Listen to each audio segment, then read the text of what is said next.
नमस्ते दोस्तों और न्यूरल इनसाइट्स के एक और ताजा एपिसोड में आपका स्वागत है। मैं हूं आपका होस्ट और आज 19 जून 2025 की कुछ सबसे महत्वपूर्ण एआई खबरों के साथ मैं यहां हूं।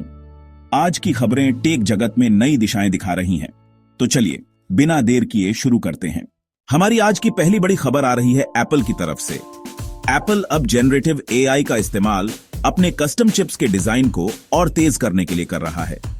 ये वही चिप्स हैं जो आईफोन्स, मैक्स और विजन प्रो हेडसेट जैसे उनके प्रोडक्ट्स में इस्तेमाल होते हैं। एप्पल के हार्डवेयर टेक्नोलॉजी के सीनियर वाइस प्रेसिडेंट जॉनी स्रूजी ने बताया कि जनरेटिव एआई तकनीकों में कम समय में ज्यादा डिजाइन का काम करके प्रोडक्टिविटी को काफी बढ़ाने की क्षमता है। एप्पल कैडेंस डिजाइन सिस्टम्स और सिनॉप्सिस जैसी इलेक्ट्रॉनिक डिजाइन ऑटोमेशन (EDA) कंपनियों पर बहुत ज्यादा निर्भर करता है और ये कंपनियां भी एआई को अपने चिप डिजाइन सॉफ्टवेयर में इंटीग्रेट कर रही हैं ताकि एप्पल के जटिल चिप डेवलपमेंट में मदद मिल सके। स्रूजी ने एप्पल की बिना किसी आकस्मिक योजना के बड़े दाम लगाने की रणनीति पर जोर दिया और इंटेल चिप्स से एप्पल सिलिकॉन में मैक्स के सफल बदलाव को इसका एक उदाहरण बताया। अब बात करते हैं ओपन एआई की। खबरों के मुताबिक ओपन एआई और स्केल एआई, जो कि एक बड़ी डेटा लेबलिंग स्टार्टअप है, के बीच साझेदारी खत्म हो रही है। एआई इंडस्ट्री में बढ़ते तनाव के बीच यह फैसला लिया गया है। इसके साथ ही ओपन एआई अपनी बढ़ती कंप्यूटिंग जरूरतों को पूरा करने के लिए अपने क्लाउड पार्टनर्स में विविधता ला रहा है और अब गूगल क्लाउड प्लेटफॉर्म को भी अपने मौजूदा प्रोवाइडर्स के साथ जोड़ रहा है।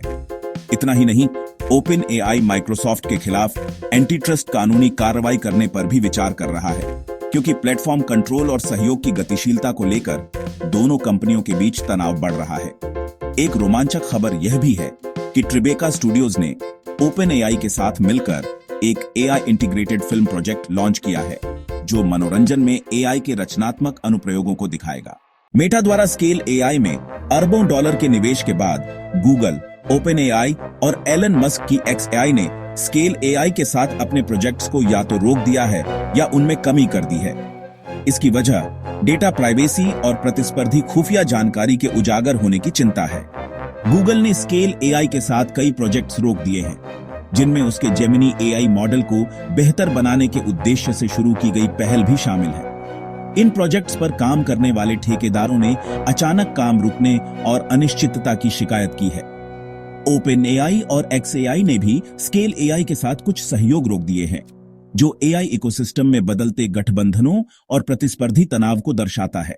अब बात करते हैं रिसर्च की दुनिया में एक बड़े डेवलपमेंट की। Defence advanced research projects agency DARPA ने एक्सपोनेंशिएटिंग मैथमेटिक्स नाम से एक नई पहल शुरू की है। इसका लक्ष्य एआई सिस्टम्स के साथ सह लेखक के रूप में सहयोग करके शुद्ध गणित अनुसंधान को गति देना है। इस प्रोग्राम का उद्देश्य जटिल तर्क और गणितीय समस्या समाधान में एआई की वर्तमान सीमाओं को दूर करना है, जिससे और भी शक्तिशाली एआई क्षमताओं को अनलॉक किया जा सके।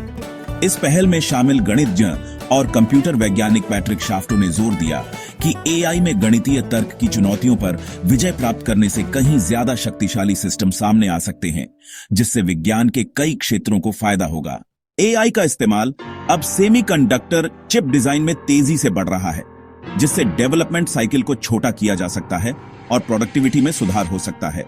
जैसा कि एप्पल अपने कस्टम चिप्स के लिए जनरेटिव एआई का इस्तेमाल करने की योजना बना रहा है। इसके अलावा DARPA की एक्सपोनेंशिएटिंग मैथमेटिक्स जैसी एआई संचालित गणितीय अनुसंधान पहल एआई की तर्क क्षमताओं को बढ़ाकर वैज्ञानिक खोज को आगे बढ़ाने का लक्ष्य रखती है।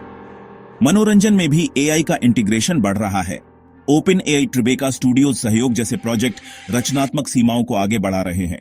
तो दोस्तों, ये थी 19 जून 2025 की कुछ सबसे महत्वपूर्ण एआई खबरें। एप्पल के एआई संचालित चिप डिजाइन के महत्वाकांक्षी प्लान से लेकर स्केल एआई के आसपास बदलते उद्योग गठबंधनों तक, DARPA की महत्वाकांक्षी मैथ एआई सहयोग और फिल्म में एआई के रचनात्मक अनुप्रयोगों तक, आज हमने कई महत्वपूर्ण डेवलपमेंट्स पर बात की। एआई की दुनिया में हो रहे इन बदलावों पर आपकी क्या राय है? हमें कमेंट सेक्शन में जरूर बताएं। न्यूरल इनसाइट्स देखने के लिए धन्यवाद। अगले एपिसोड में हम फिर मिलेंगे। तब तक के लिए नमस्कार।